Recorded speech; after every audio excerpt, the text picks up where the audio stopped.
Ho'oponopono is an ancient Hawaiian practice of reconciliation and forgiveness.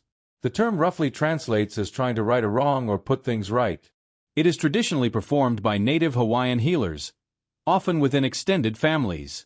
Today, Ho'oponopono is practiced individually, focusing on personal forgiveness and emotional cleansing.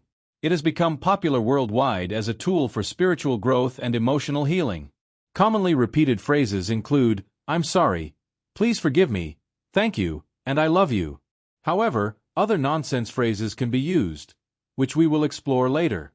Some of the benefits attributed to the practice of Ho'oponopono include greater inner peace and emotional well-being, increased self-love and self-esteem, the release of negative emotions and past traumas, improved relationships, increased mental clarity and focus, and reduced stress and anxiety. Although it is a simple practice, it is a powerful one that can be used in a variety of life situations to promote healing. As we mentioned before, Ho'oponopono has 4 key phrases. However, others can be repeated, for example, like flypaper. Yes, the phrase flypaper seems meaningless. However, the exercise is about repetition. This is driven by intention, and what repetition achieves is to focus the mind on a state of healing and openness, transcending the problematic situation. Now we can complement this with hydration. Often, a state of dehydration leads to stress in the body. Therefore, even in problematic situations, it is advisable to accompany this with proper hydration. But let's delve deeper into why it works. In psychology, especially cognitive psychology, there's a law called the law of substitution. When faced with a problem, a situation that becomes stressful, problematic, or involves negative or unpleasant emotions, what we're told is that we must replace it with another emotion. Why does it work? It's assumed that emotions and thoughts in the body, in the central nervous system, can't have 2 at the same time. In other words, to avoid the unpleasant one, we must replace it with another. Let's get into how Ho'oponopono can be used to learn English, French, Italian, whatever language you need. To do this, we'll turn to Ferdinand Saussures' concepts. The sign. He saw words as signs that had both a meaning and a signifier. The meaning was what it represented or what it replaced. For example, the word house is a sound, but in a mind it evokes a place where one lives. That is, the meaning is the referent or sense of the word or phrase, and the signifier is the sounds.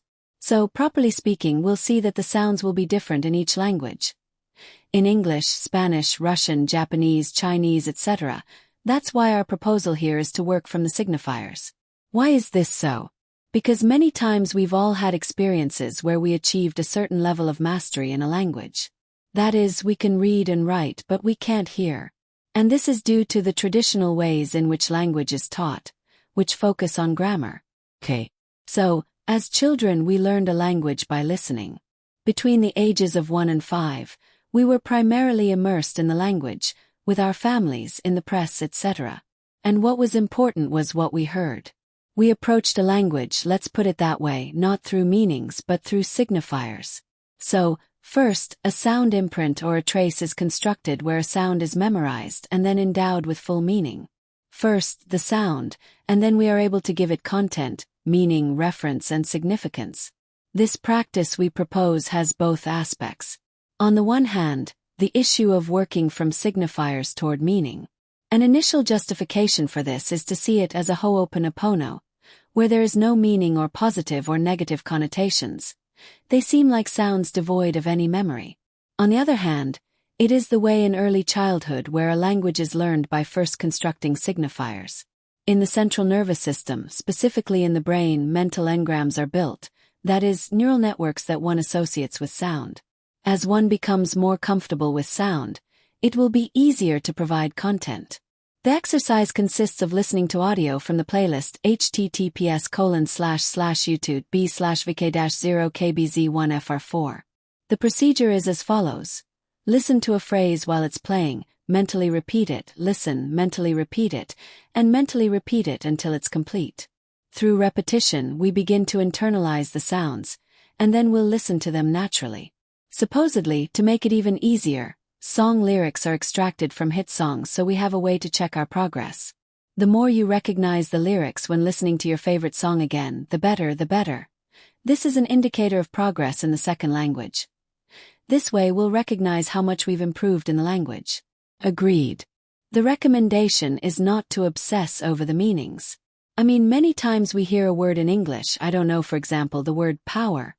We want to know what it means. That's not the way to go because it leads to the habit of trying to translate, of relying on our native language, like a child who won't let go of the edge of the pool. First, consolidate the meanings, the sounds, and understand the general meaning of the song's lyrics, and then assign meaning to each sign. Why it works. Okay, now we move on to the question of why it works. Why does Ho'oponopono work for learning English? The first thing to look at is the brain's electrical activity. Normally, when performing an intellectual task, the right hemisphere and the left hemisphere work almost equally, and their passage through the corpus callosum synchronizes the electrical activity. The brain's electrical activity in the right hemisphere is associated with more creative aspects, while the left hemisphere tends to be more logical, calculating, and organized. It's also important to look at the waves or wave frequencies our brain produces. We find beta waves, which are fast frequency and represent normal activity in a brain that is alert, that is, awake. There are also alpha waves, which are slower and are associated with moments of recollection, and theta and delta waves, which are even slower and focus on the sleep phase. Theta waves are associated with the REM sleep phase, which is understood as the rapid eyes mobile. So it's important to remember that memories are consolidated during sleep. But, for example, in a stressful situation, such as beta waves, they are also useful because of the way Ho'oponopono is designed to overcome stressful situations. If we analyze our way of thinking, when we fall into a situation of deep anguish or stress, our thinking tends to become circular and obsessive. Agreed. Notice that this is how Ho'oponopono works, in a repetitive manner. But then, instead of wasting our creativity and mental energy on undesirable things, such as a bad time caused by someone's envy or someone's misdeed against our peace of mind, we take advantage of that electrical activity. In the end, that's what interests us, learning and consolidating a foreign language. What is learning? Learning is the assembly of new neural systems, or plastic neural networks, right? These are governed by the use and disuse hypothesis, devised by Tanzi and refined by authors such as Ramon Y. Cajal, Hebb, and Bindra, among others.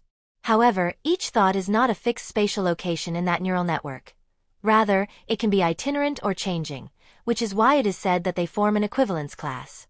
That is, it is not a fixed network. When we think about, say, something about the apple, it doesn't mean that the same plastic neural network is always activated in our head, exactly the same, but rather they can be different. In this way, we weaken what we don't want, and strengthen what we desire at the neuronal level. This impacts the mental health of each of us. It is also important to recognize Jennifer Aniston neurons, which are neurons that capture the most general or abstract aspect of an idea. In other words, when we see frames, we can see wooden frames, aluminum frames, iron frames, fabric frames. But the general idea of frames, according to the authors, for example, Rodrigo Quian Quiroga, establishes that Jennifer Aniston neurons are activated.